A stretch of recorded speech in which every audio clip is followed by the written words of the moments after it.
Okay, the time is 6:30. We'll go ahead and open public comment. It gives any member of the public an opportunity to speak on any item that's not on the agenda. Views expressed by individuals during public comment do not necessarily reflect the views of the city of Fremont, have not been verified for accuracy by the city. As a reminder, city council and staff are not permitted to respond to comments or questions during the public comment period in accordance with Fremont Municipal Code, section 2-103. Public comments will be limited to 3 minutes per person, shall not contain topics included on this evening's agenda. So at this point, we have. Okay. Scott Preston.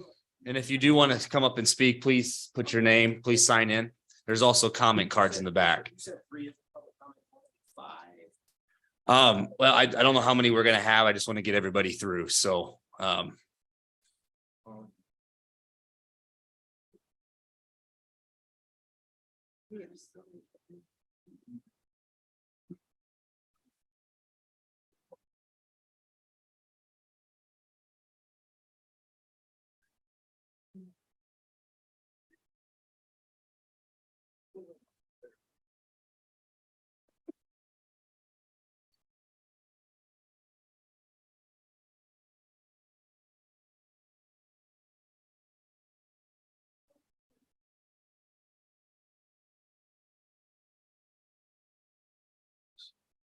Mr. Preston, you can go ahead and go.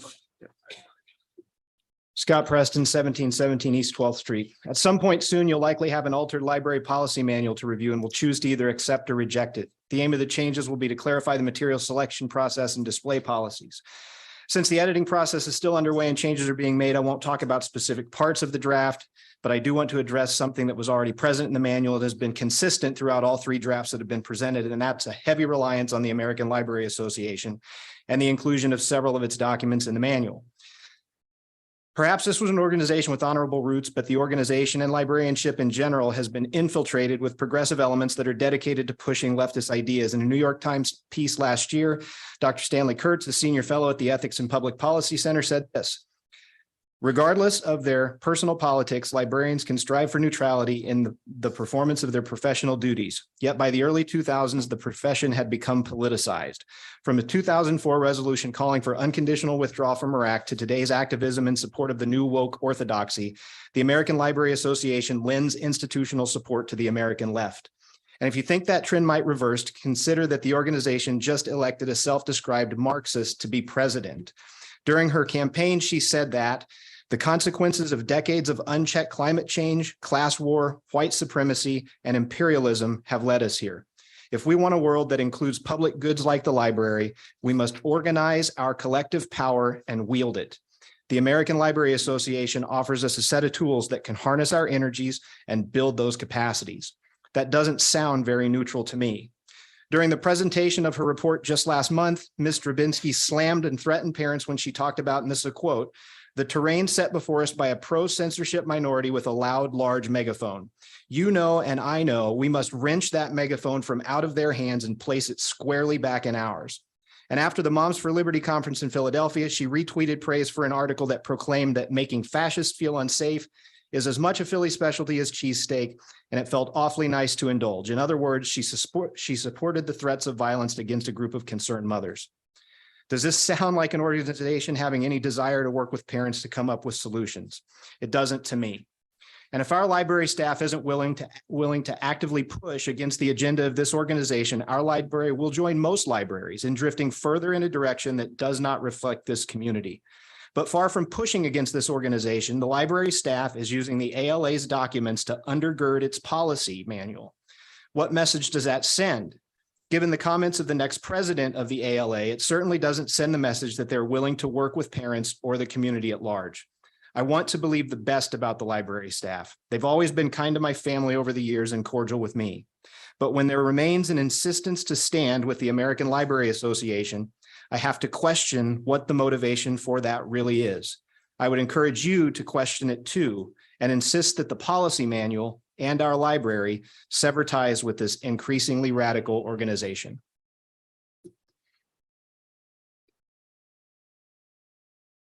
Ellen Lund. Ellen Lund, 1929 North Broad Street. The residents of Broad Street are so happy that the bypass that we have worked so diligently for since 2004 has finally been opened. We're grateful to everybody who has made this happen. And one of the reasons we're so grateful for the bypass is the hope for elimination of truck traffic by our doors. As some of you may remember from campaign visits to our neighborhood, that concern was and still is a factor for many Broad Street residents. The impact of the volume of truck traffic on our streets and the danger and inconvenience it presents is obvious to anyone who has spent time there. And we were thrilled when we saw that there was an ordinance to ban truck traffic from our front doors. To us, it represented promises kept. We have no desire to battle businesses in our community, including the companies that were named in opposition to the ordinance. We do not disagree that they are valuable community assets. However, Broad Street is primarily a residential area. From 23rd Street to Military Street, we have approximately 100 homes, an estimated 400 residents and taxpayers, 2 churches, a soon-to-be state-of-the-art library, and a beautiful city park.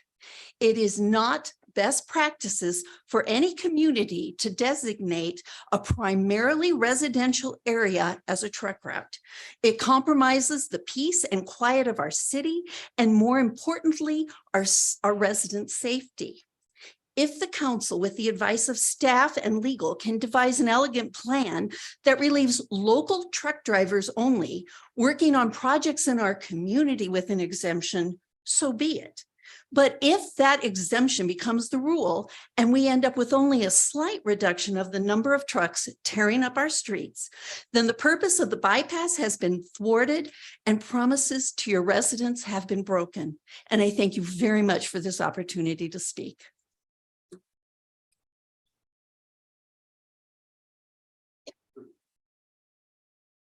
Loretta. Loretta Maestro, 1315 North Broad, and I'm here to talk about the trucks going down Broad Street. The people that came before you and your July 12th indicated that they thought they still were going to get to be on the streets.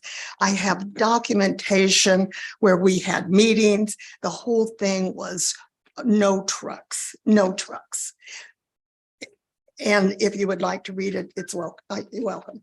I want to read some of your, should you decide we owe it to them, we'll still go ahead and have trucks, even though we built bypasses and beltways and everything else.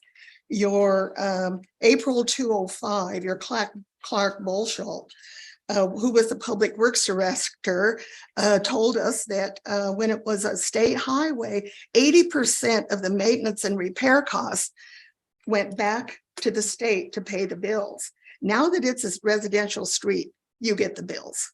You get to pay for it. Also, it goes with that. It says the base below Broad Street from 16th Street to 23rd Street was laid in the 1920s. When that deteriorates to the point where the city will have to reconstruct the street, it will cost millions of dollars. Well, you're going to be doing that if you continue to let the trucks drive on what you know is a street that's deteriorating. Again, you represent the taxpayers and you're individual. They've built bypasses, beltways, airports for you. The port of entry is going to bring in more trucks. And now we have bought this. Our first meeting was June of 2004, how to handle this and what to do about it. We have had meetings that had 3,000 or 300 of your residents, and we had a meeting with the state that had 600 of your residents. And shortly after the meeting was 600, his name was Mr. John Craig, then Nebraska Department of Roads backed off and said, Fremont has never considered Broad Street a highway. We're going to see about building a bypass. We're getting off of the street. don't let anybody bring the trucks back. It's solved. You've got it taken care of. And if you go the other way, you're gonna have, how do you decide? How do you decide whose truck gets to go? The guy that has the right emblem on his road, on his what? Am I being told to be quiet? Oh, okay. The guy that has the right sign on his door?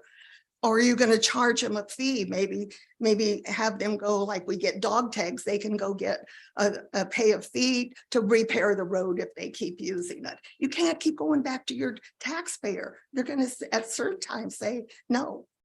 Thank you for listening. Terry McLean.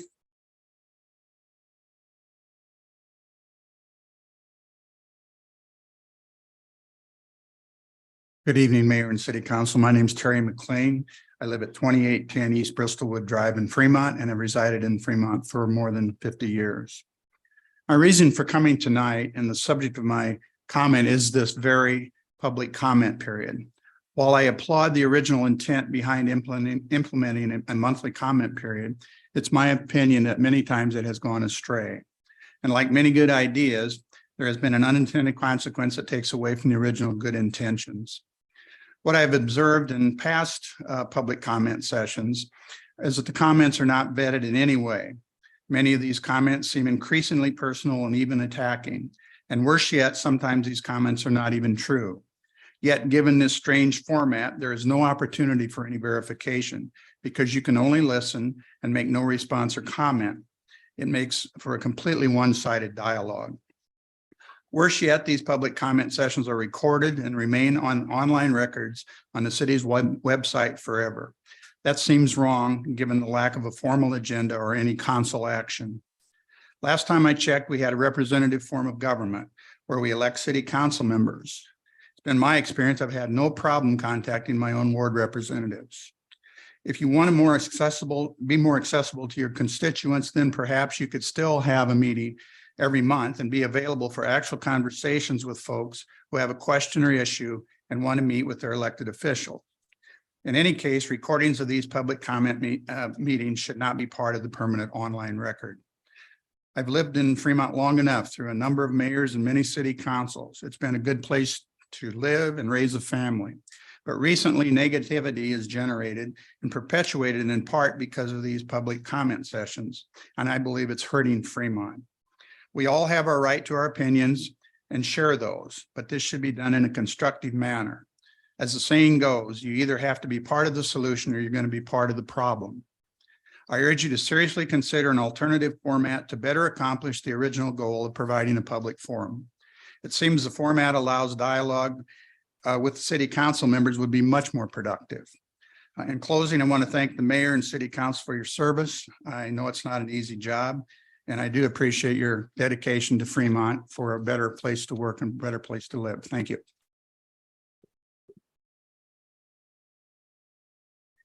Glenn Kai.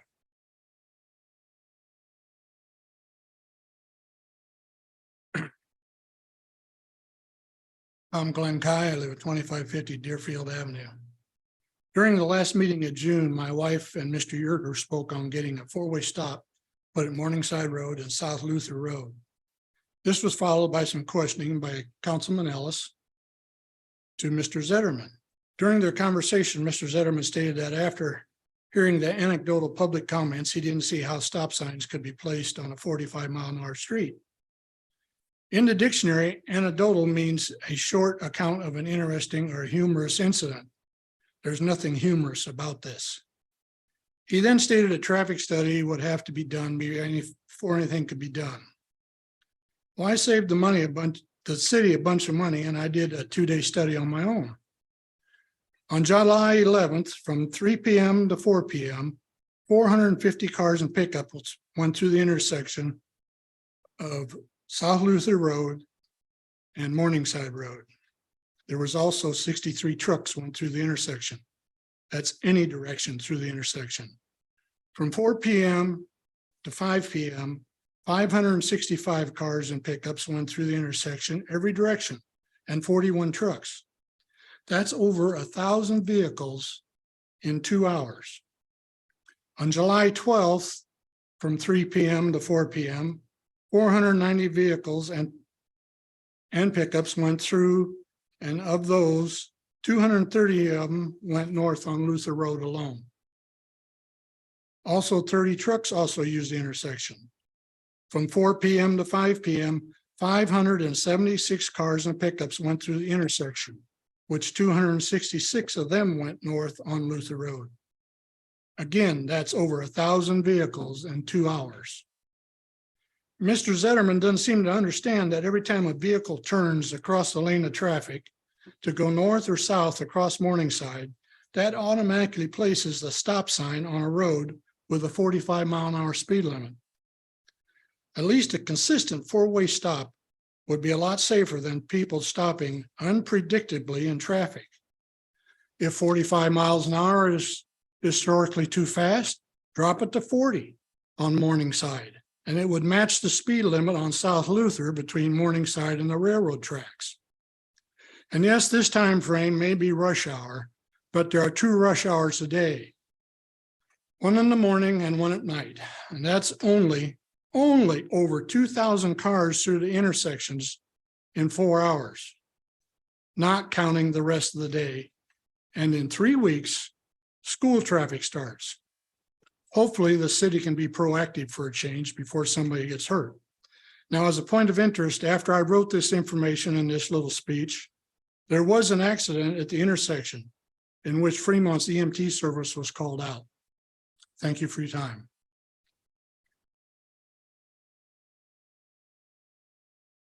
Chris? Evening, everybody. I'll try to keep this quick. My wife made lasagna and it's really good and I'd like to get home to it. So I'd offer it to you guys all, but that might be constituted as a bribe. So I'm here to beat a dead horse, as she tells me I do a lot. I live on Broad Street, 1308 North Broad. Bought the house 3 years ago with my family, wife, 3 kids. Part of the attraction was the fact that truck traffic was going to be reduced. And with that, we're on a 6-block stretch on the National Historic Registry. The previous owner of our house, Larry Johnson, fought for that, along with some of the other members here tonight. And from my understanding, could be wrong, I didn't go to law school. I didn't stay at a Holiday Inn Express last night, and I'm not a professor of legalese, but it sounds as though that may be changing. And my concern is that if that changes, then all of a sudden we're going to take a stretch of street in Fremont that's on the historical registry, add in potentially a lot more truck traffic. With that comes the ability to potentially widen that down the road. We've got a lot of mature trees, sprinkler system, things like that. That's costly, I know. But the other thing is that you look at the safety aspect, you look at the fact that we built the bypass, and with the bypass, my understanding is that Broad Street becomes under control of the city. Increase traffic, increase the road usage, increase fees to the taxpayers. We're, from my understanding, the 4th owners of our house in 108 years, 110 years. There's a lot of history there. There's a lot of history on Broad Street. I'm not from here. I've been here 20 years, grew up in Kansas City, then to Omaha, then to Fremont. I told my wife I'm not being taken out of my house until I'm either in a pine box or being moved into a home. This potentially changes things. It decreases property values, decreases property taxes, hopefully, assuming that actually happens. But I look at it from a big picture standpoint where you have folks like us that bought the house in good faith, bought it knowing that we're going to have reduced traffic. I don't like taxes. Nobody likes taxes. They're really horrible. So my hope is that the city will consider not allowing increased truck traffic on Broad Street simply because this was something that was fought for, agreed upon years ago, and I have lasagna waiting and my time's not up. So I'll leave it to the next person. Thank you. Larry Marvin?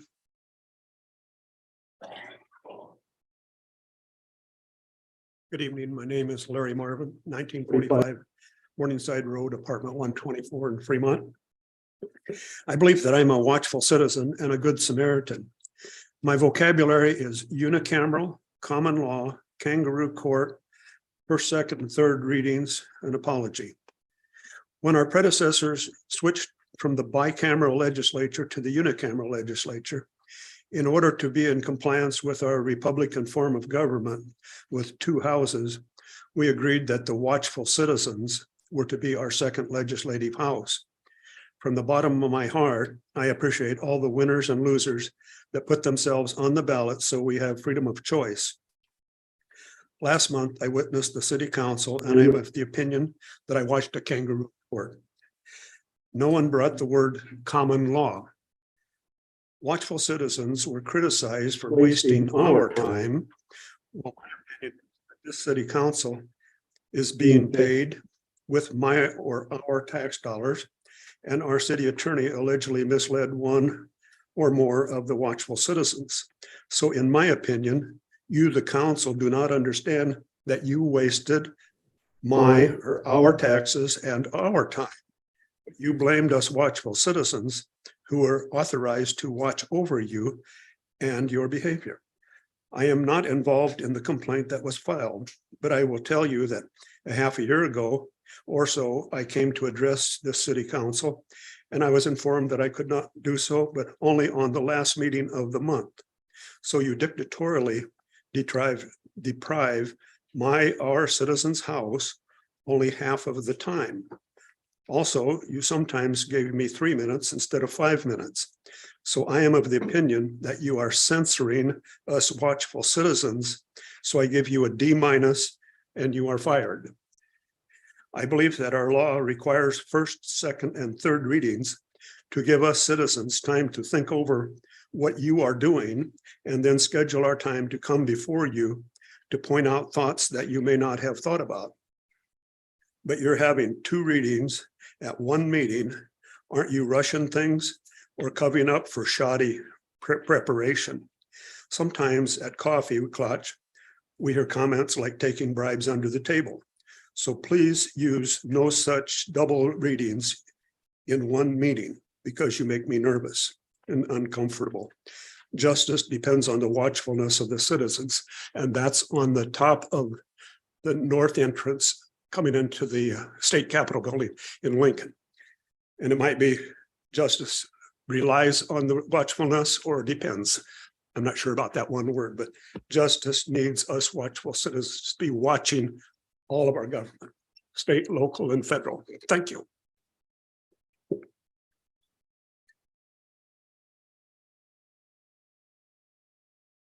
Okay, we have a few minutes left in public comment up until 7 o'clock. Gives any member of the public an opportunity to speak on any item that's not on the agenda. And if you'd still like to speak, you can come up and sign your name. There's also comment cards in the back.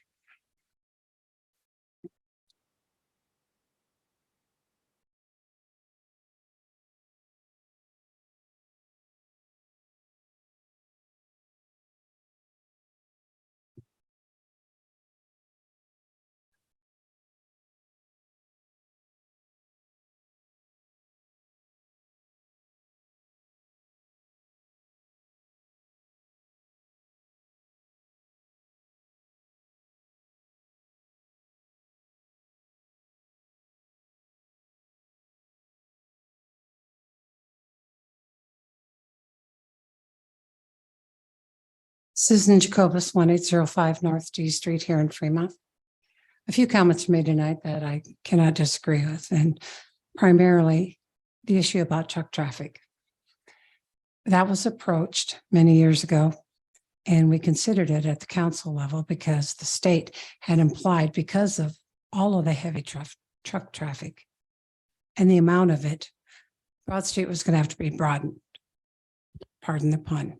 But they're going to take some property from the residentials from 23rd all the way through Military. That is an issue, and that was an issue of concern then, and it should be now. And the reason for the city putting 20 million on the table and then gathering 10 million more to get this bypass done was to not necessarily eliminate truck traffic, to allow through traffic that had business to do within that parameter. but to reduce it drastically. One, because of the damage to the streets that was pointed out, but two, so there wasn't a need to widen it. The city's been putting trails in place and making this a pedestrian-friendly community. And this is also part of it. And a comment was made about the historic Broad Street, and they're correct. That is something that needs to be preserved, and the intent and the support that we got from the Broad Street historic residents up and down Broad Street and many others just off Broad Street was huge when we made the decision at the council level to expend 20 million to get the state to move it forward on the construction rather than wait another couple of years. That was the entire intent. Now I can appreciate that local business saying, we've been here a long time. We shouldn't have to worry if we can bring our trucks up Broad Street. If they have business to go from point A to point B, and it's not just because it's a shortcut, you can't reduce any traffic or you can't eliminate the traffic. They have the right to do business in the community, as does any other outside truck driver. But to use Broad Street or even Military as a quick getaway in and out of town, it should be eliminated. That was the intent of the bypass. It wasn't intended to say, well, if you're within the city limits and you drive a truck, you don't have to rely on it. You can ignore it. The intent was to protect the inner streets of our city with specifics Military and Broad. It wasn't meant to totally eliminate, but it was to protect it and to protect the residents themselves. And part of that support that we got in making that decision was from this very group. So when you are approached again about this, I would ask you to please take that in consideration. Thank you.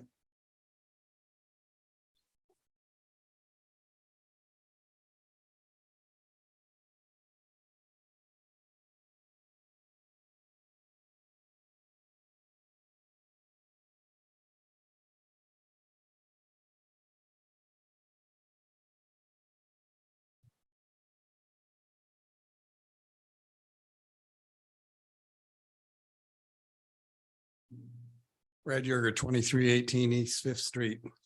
I had hoped actually to not comment tonight, but I wanted to address something that I observed tonight, and I hope you observed it as well. What you saw and what you heard from citizens of Fremont tonight is exactly why you have open public comment. It's a chance for the city to be transparent with the public. It's important that they be recorded and that others that can't and don't attend these meetings can find out what's important to the citizens of Fremont that's being shared with you in a public forum. So I applaud everybody that has spoken tonight. They spoke eloquently about their issues. I hope you were listening. I hope that others that view this meeting after the fact, and many do, that they appreciate the fact that these people took time out of their schedules to come and address you tonight on matters of importance to them and to the city. I think when this was originally put in a few years ago, it was a great idea. And some meetings, it hasn't been used as effectively as it could be because the citizens haven't shown up. Tonight's an example where the citizens showed up. They consumed the amount and the entire amount of time practically that's allowed for the citizens to speak.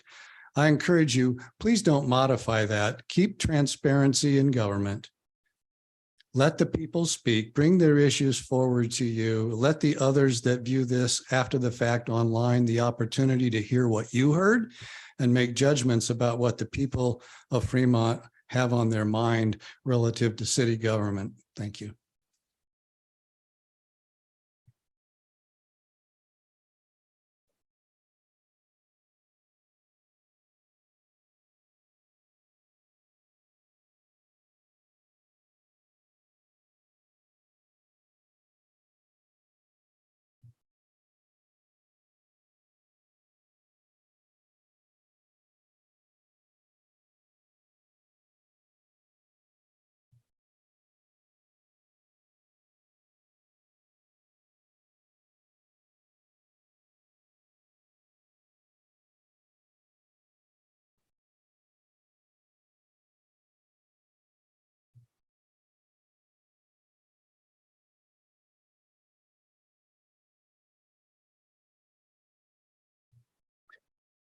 Okay, the time is 7 o'clock. That concludes open public comment. We'll start with the Pledge of Allegiance.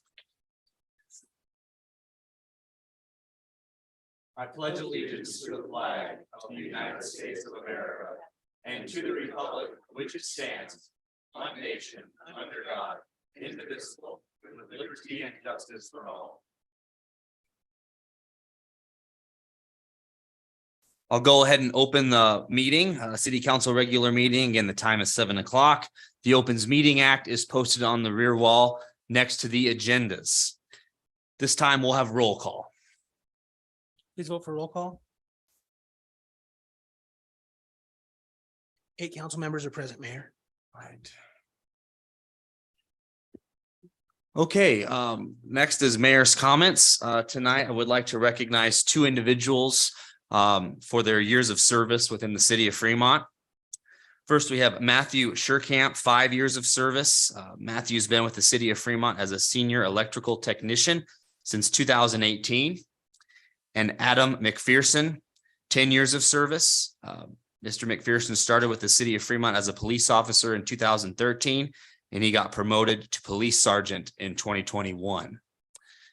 So I believe he is here today, and we're going to see if we can go get him.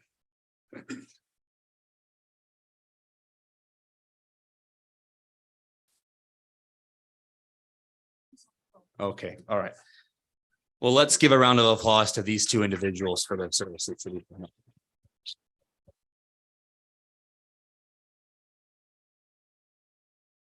Come on up, Sergeant. Thank you, sir. Thank you. I appreciate it. Thank you very much. Thank you to you all too.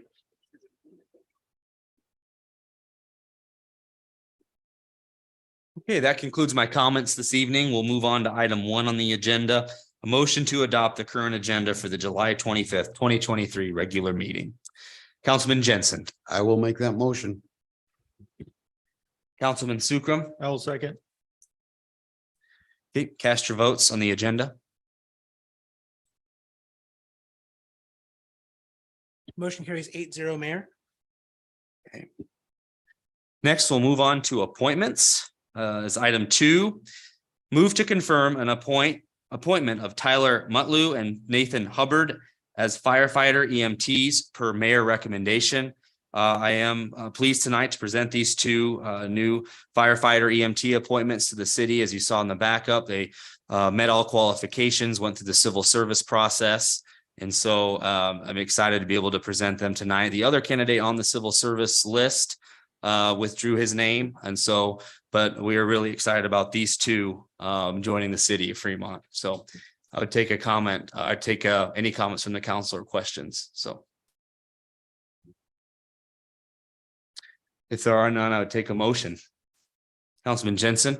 I just wanted to thank them for wanting to serve to our community and make the motion to recommend to accept the positions. Councilman Sukram. I'll second. Okay. Cast your votes. Motion carries 8-0, Mayor. Congratulations to both of you. Welcome to the Fremont Fire Department.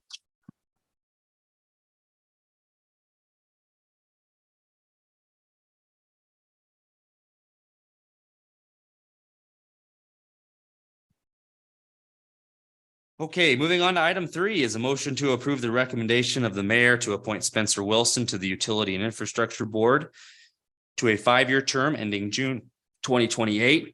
Again, I am pleased tonight to be able to present Spencer Wilson as a new member of the Utility and Infrastructure Board. As you can see from the backup, Spencer is heavily involved within the city in a variety of different boards and is excited to be able to serve in this volunteer role with the Utility and Infrastructure Board. So I would take any questions on his appointment from the council. There's no other questions. I would take a motion to approve. Councilman Sukram. I'll make that motion to approve. Councilwoman Lathrop. Second. Cast your votes.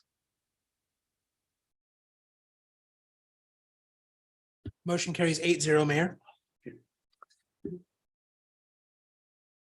All right. We'll move on to the consent agenda. All items in the consent agenda are considered to be routine by the city council and will be enacted by one motion. There will be no separate discussion of these items unless a council member or a citizen so requests, in which event the item will be removed from the consent agenda and considered separately. Are there any items to be removed from the consent agenda by council or staff at this point? Any items from the public?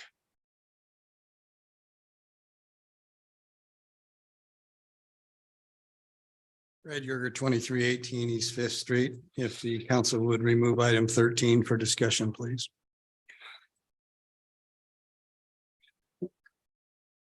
Are there any other items? Seeing no other items, I would take a motion to approve the consent agenda items 4 through 12. Councilman Von Baron, So moved. Councilman Dinkins, I'll second. cast your votes.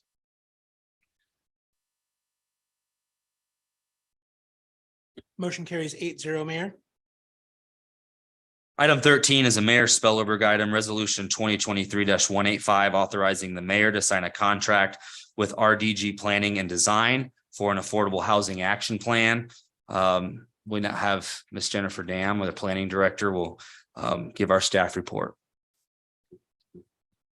Good evening, Mayor, members of the council, Jennifer Dam, Planning Director. This is a request for the contract to conduct the affordable housing study. It's mandated by the legislature.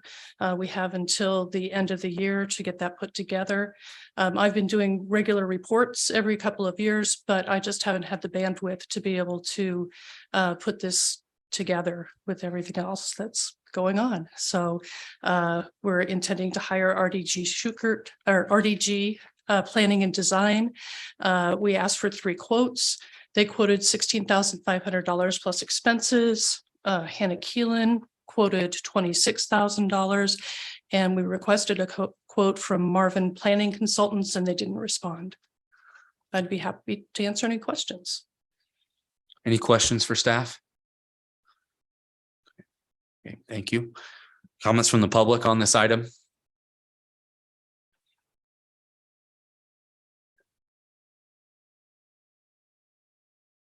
Brad Yerger, 2318 East Fifth Street. I asked that this item be pulled for discussion tonight because I'm hopeful that all of you are more familiar with LB 866 than I was when I saw and looked at this agenda item. Had to refresh myself since this is several years old. It was approved by the legislature back in 2020 and staff has just indicated they've been turning in reports on this, which were required by the state statute at the time. So that part's good. What I had hoped would occur is that there would have been greater dialogue for you about what LB 866 is and what you understand that LB 866 is supposed to do for our community. That wasn't part of the report, so maybe you already know everything there is to know about LB 866 and what affordable housing means. But if you don't, I encourage you to ask staff to come back up that might not understand what the legislature did back in 2020 with regards to affordable housing. In particular, I'd be interested in your asking also why Hosel Levin wasn't incorporating some of this material in what they did. If you have read 866, it says this could be incorporated in your city's comp plan. I don't know if this was specifically addressed by Hosel Levin in the comp plan, but it could and should have been. We've already hired a consultant to do that work. Also, there's implications that it might require changes of zoning in order to accommodate the affordable housing. Are you aware of what those are? Perhaps staff could come back and entertain what those are, but some of the things that are required, it looks like, is multifamily homes in all aspects of residential zoning. That's allowable today under our current UDC. Hosel Levin is rewriting the UDC. I understood Hosel Levin to say several meetings ago that they were going back something to look more like what we had for R1 to R4 zoning, which creates the natural buffering that we had years ago with regards to multifamily dwellings are not abutted to R1 residential.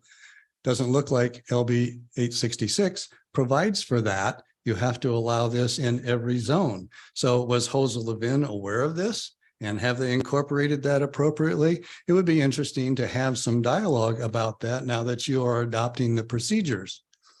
The other thing that I have to wonder about is that we've known about these requirements since 2020. And we've been reporting on some of the necessities in 21 and again in supposedly in July of 23. Why are we now just 5 months out from the final deadline? Hiring a consultant to do this. Wasn't this work that should have been built into the Jose Levin contract? And shouldn't they have been looking at this in the first place? We're having to pay extra to get this done within 5-month period. It just seems like the timing is not helpful. And if in fact the Jose Levin codes are not going to be what they need to be, given this action plan that we're implementing, because those codes are going to be changing sometime down the road, we need to understand what the impact of our action plan is on current code today. What do you have to change? And you need to understand what do these action plans do to the code yet to be adopted that Jose Levin's been working on for some time that you haven't seen yet. And I don't know that if you know what those changes are, but LB 866 requires you to make the requisite or have the requisite zoning accommodations for this. So if you can't answer all those questions in your own mind, please invite staff to come back and explain more thoroughly, not only for you, but for the rest of us in the public that may appreciate affordable housing as LB 866 provides, but doesn't really understand how the city's going to go about doing it. Thank you.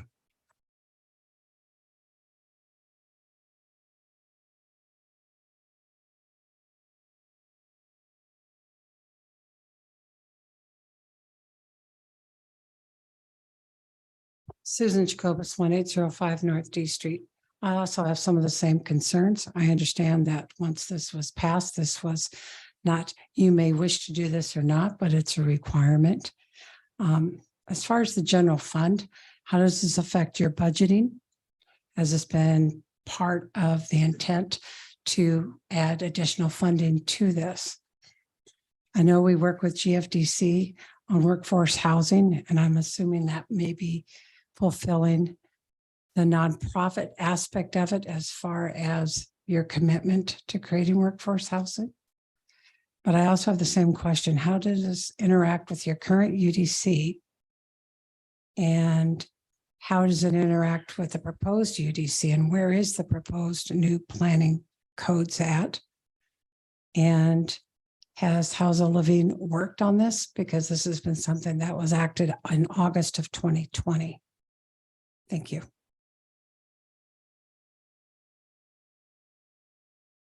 Any additional comments on this item? Okay. Seeing none additional comments from council.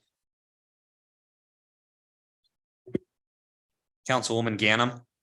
I wondered if staff could just give a brief overview and maybe the tie to Jose and Levin, please. Sure.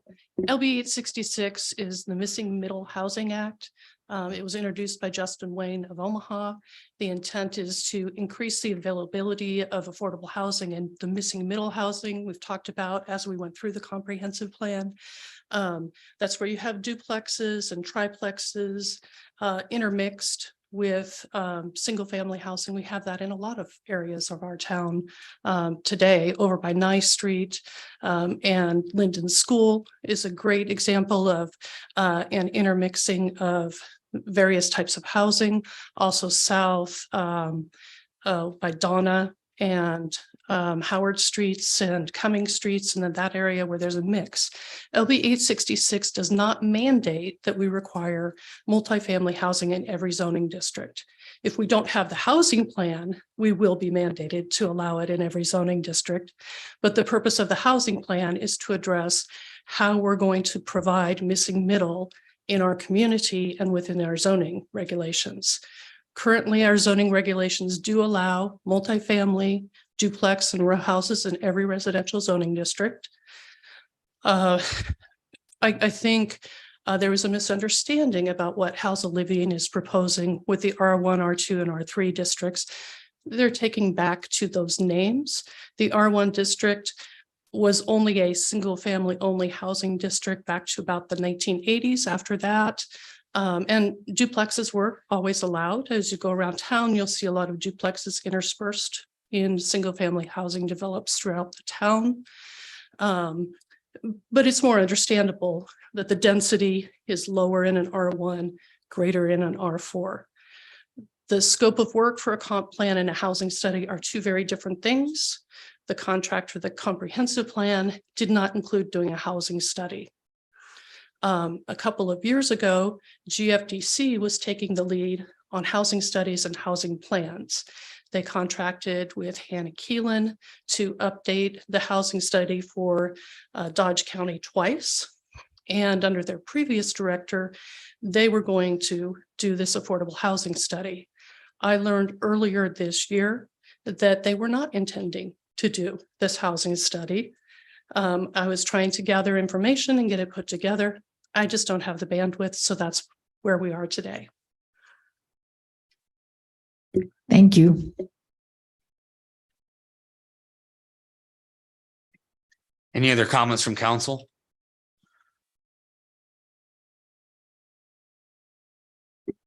Councilman Jensen? If there's no further comment from council, I want to thank Jennifer for her explanation there. I appreciate that. And I'll make the motion to approve resolution 2023-185. Councilwoman Ganem? Second the motion. Cast your votes.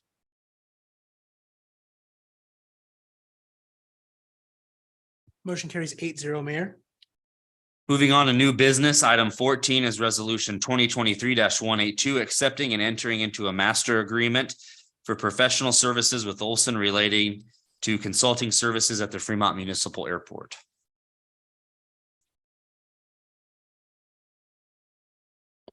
Good evening, Justin Zetterman, Director of Public Works. The agreement before you today is with Olson, who in 2021, after going through a qualification-based selection following the federal government's guidelines, was selected to be our consultant for the airport for the next 5 years. This agreement provides us just the framework to do small projects with them. For instance, we don't have much for signage at the airport telling pilots where to go, like you might see at most airports. That requires somebody who has FAA knowledge of what those have to be and how they have to look. So a small contract with Olson to do something like that, or improve the lighting on the apron, which right now is not very great. Well, there are going to be limits on heights and things that we again want an expert to look at it. So it'll be small projects like that. Anything large like the runway will always be a separate contract and would come back. But this is just for smaller items, just to facilitate that process. Happy to answer any questions. Questions? Councilman Ellis? So is this going to be any project that's over the 30,000 mark? Will you have to come back to Yeah. council? Yeah, if it's under that mark, it'll go before the airport advisory committee If before. it's any over that decision mark, make- it comes here. Yeah, you guys will still get to hear it. Councilman Vaughn? Could I paraphrase this in my mind to think of, we're keeping them on retainer for small projects, or designating them as the person we're always going to go to for those kinds of things? Effectively, this, yeah, like I said, this is the framework for these smaller work orders is what we'll be calling them as they come up. But we're not paying anything for this agreement. It's just, we would pay as we would incur projects. That is correct. Okay, thank you. Additional comments from the council? Okay, thank you. Comments from the public on this item?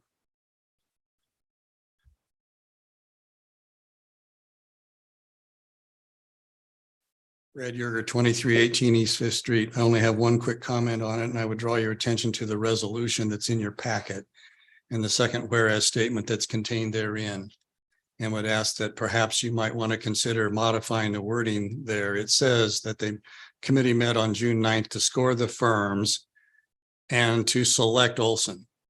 Almost sounds like it was a predetermined selection. Typically, when you have multiple bidders, what you pick is the lowest responsible bidder, and that's the language that appears in your resolution. If this was not the lowest bidder, and maybe it wasn't, or maybe it was, I don't know, it doesn't say in the staff report either. If the resolution would at least read, scored the firms and based on the scoring, selected Olson as the airport consultant, that would be more descriptive.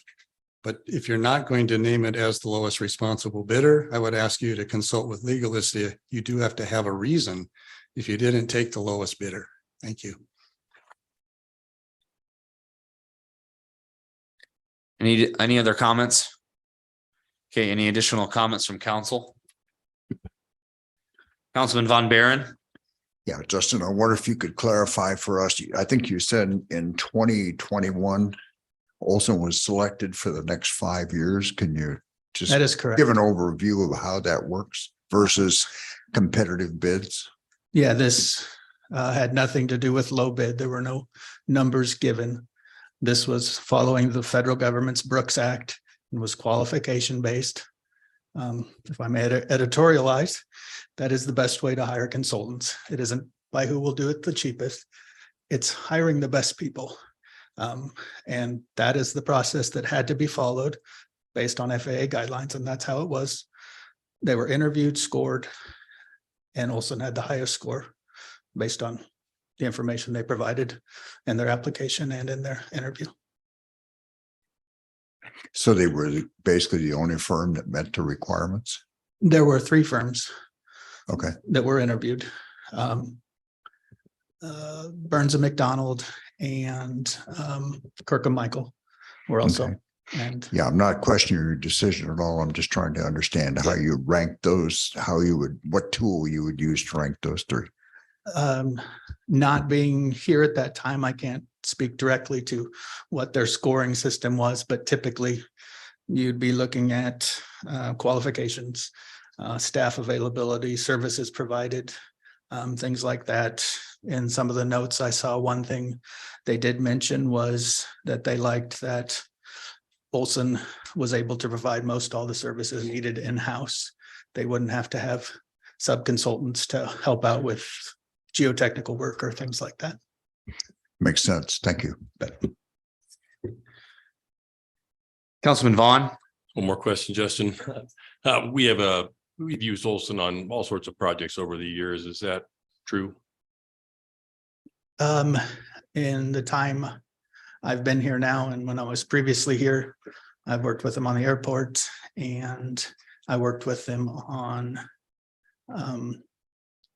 the pedestrian signal by Claremore School. I know were heavily involved with Costco, and I believe they did do some public work for the city during that time as well, but specifically, that's what I've worked with them on. Just trying to ascertain my assumption is correct. They are familiar with Fremont. They've been here. They've done work here before. They're not an unknown commodity. No, not at all. Thank you. Any other comments? Okay, I'd take a motion if there's no further discussion. Councilman Vaughn? Motion to approve. Councilman Sukram? I'll second. Cast your votes. Motion carries 8-0, Mayor. Item 15 is resolution 2023-183 to approve insurance renewal coverage proposal for the 2023-2024 pool year and with the League Association of Risk Management, also known as LARM. Good evening, Honorable Mayor, members of council, Jody Sanders, City Administrator. What you have before you tonight is the renewal of the city's property and liability policies. We do this on an annual basis, but what you're being asked to consider is actually making a commitment for 3 years in order to obtain a 5% discount. If you look at, I believe it's the bottom of the resolution. No, excuse me. It's on your agenda. It's page 127, and it is basically their quote or proposal for the city of Fremont. And you can see that the total amount for 1 year of coverage for all of our buildings and vehicles would be $602,300 with a 5% discount. That gets us down to $572,185. I provided for you the listing or the letter of instruction, but also kind of the whys of the amounts that the coverage costs went up, the premium costs went up. And we need to take that into consideration, as well as we had a significant increase in our vehicles. The cost of the vehicles purchased over the last year were approximately $960,000. Our property, the total insured value of our properties overall, and that would be buildings and land and things like that, actually went down 123,000.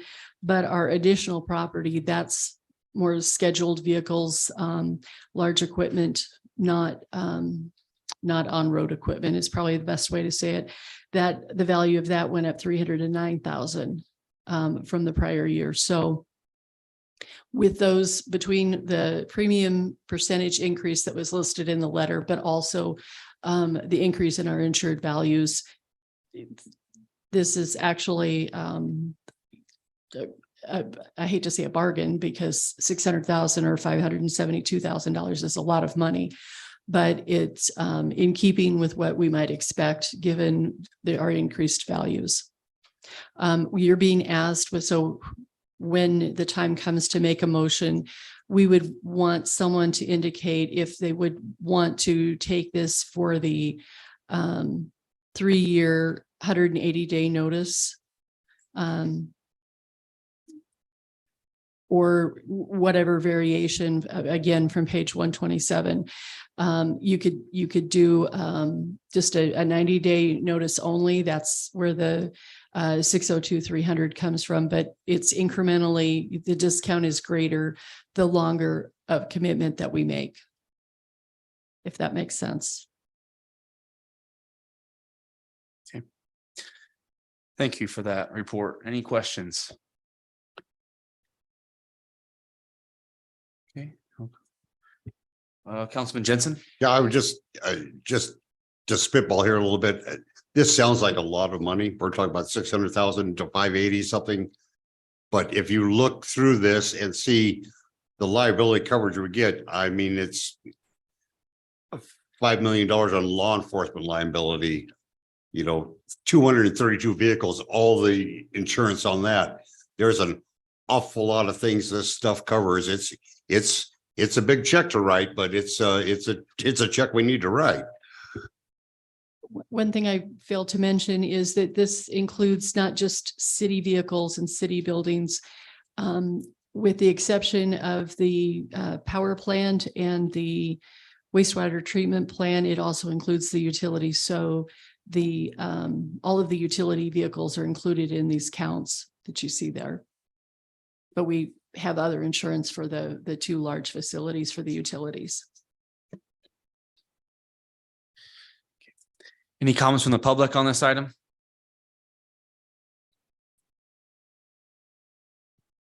Larry Marvin, 1945 Morningside Road, apartment 124. My question is, don't we, the people, own this insurance company? Didn't we merge together and we have someone manage it for us, but we own this insurance company?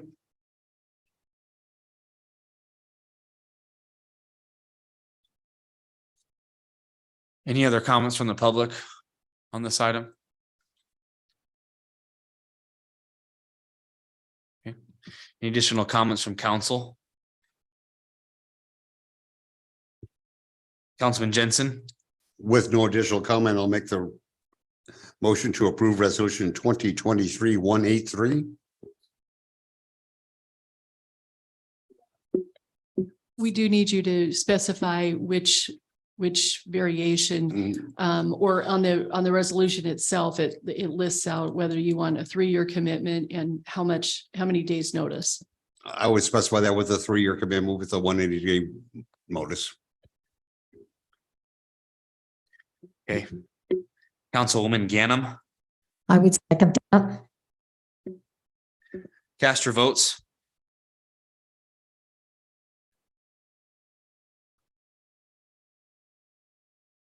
Motion carries 8-0, Mayor.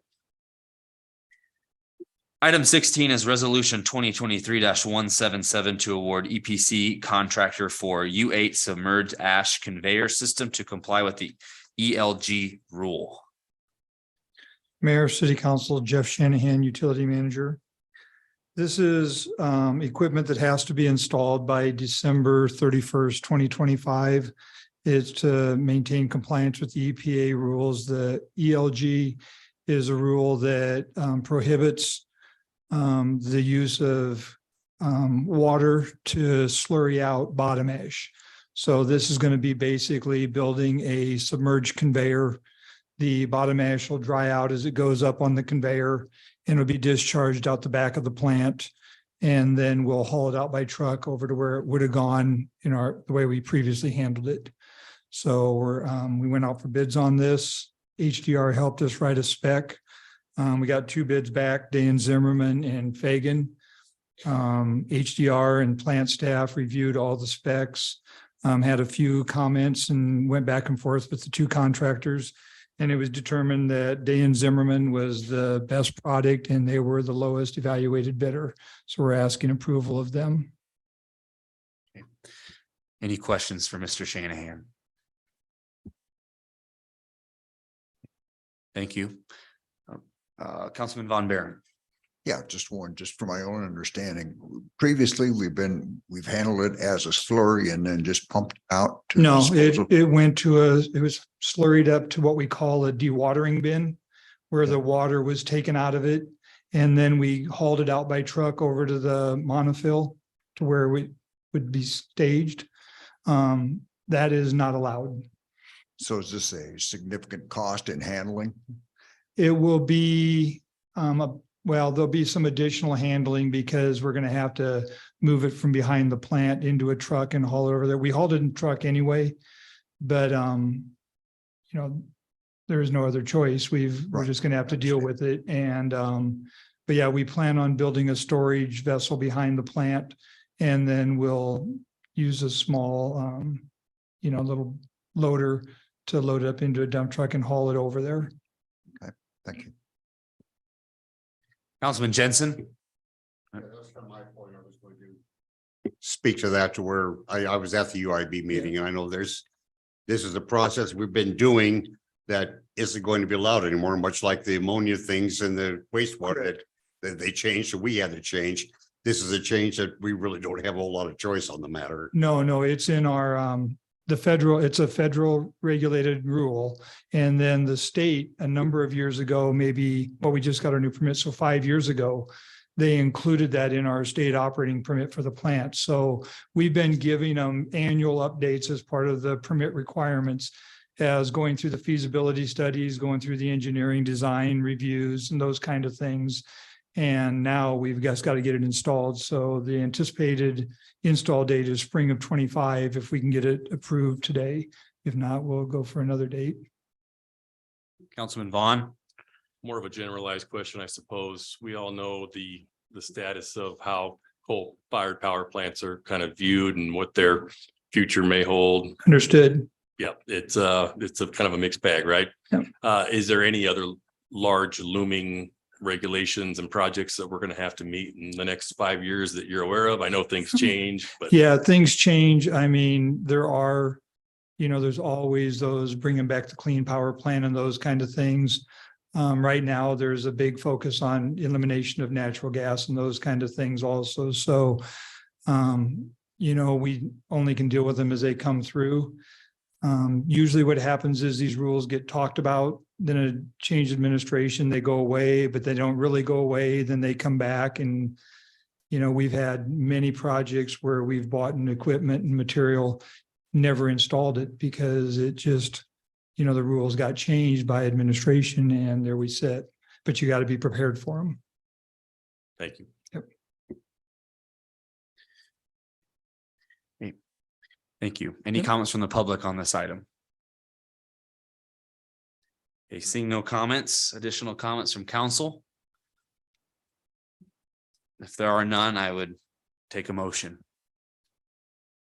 Councilman Sukram, I'll make the motion on resolution 2023-177. Councilman Jensen, I will second. cast your votes.